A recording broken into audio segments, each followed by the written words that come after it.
At the moment, I am at the Needham Research Institute doing comparative philosophy with Sir Geoffrey Lloyd, who uses an anthropological approach towards comparison of philosophy. And he specializes in Greek classics as well as Chinese way of practice. In some cases, I think philosophers will be hesitant to use too much of an anthropological approach because they think that it is diluted in terms of the essence of what is being compared. From my view, I think it's absolutely necessary to use an anthropological approach because of the fact that we cannot, when we're comparing philosophy, which is the mode of thought behind a civilization, not to include aspects of culture. Culture is a very difficult conception to define. We have Carl Jung, who discussed culture as the unconscious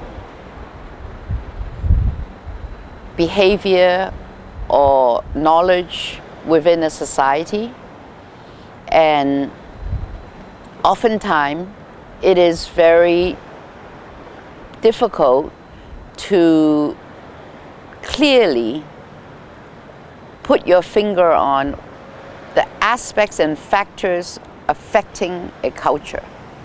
In most cases, culture is looked upon as the layman's definition: art, performances, an expression of what is unconscious within a society.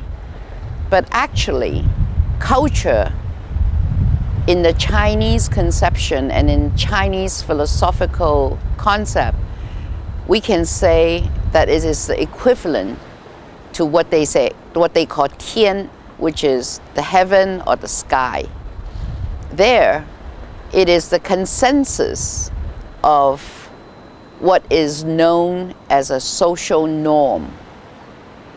In order to analyze a culture, and without analyzing culture, we are not able to really understand the way in which a civilization thinks. So, what is culture?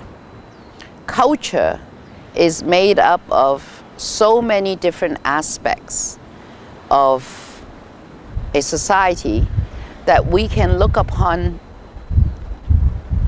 an analogy of making a pot of soup. Why making soup? Well, the Italians, they make soup. The Americans, they make soup. And the Chinese, they all make soup. But everyone makes soup with similar ingredients. But at the end of the day, the preference for the taste is very different. For example, we all have to start with water. So all different nationality, they have to make their soup with water, but then they all put in maybe cabbage because cabbage gives a sweet taste. Some put in meat or fish or pork or whatever they put in. But some, like the Americans, they like their soups to be creamy and thick. The Chinese, they like their soups to be very clear and transparent. They call it qing, you know. So the preference is different. So culture manifests different preferences of the people. And ingredients can also have different levels. Just like in culture, everybody in the culture, they all want their children to be disciplined. They all want society to be harmonious. They all want peace, but they all manifested in a different way. So the different type of ingredients can have different levels. For example, water is a common thing that you need for soup, but then meat or fish or whatever it is can be more or less depending on how thick or how flavorful or how clear your soup wants to be. And then at the same time, maybe they put in vegetables, they put in spices to give a different taste. And culture is the same. Culture, some society thinks that is wonderful to just let children be whatever they want and do not discipline them until they're 10 years old, and spoil them so that they can be more creative, they can be artists, they can be whatever. But in the Chinese society, they think that children needs to be disciplined at an early age. That is the Confucian way. So many different aspects of culture can be looked upon in terms of the complexity of what is made up in terms of culture. That's what I have to say for that.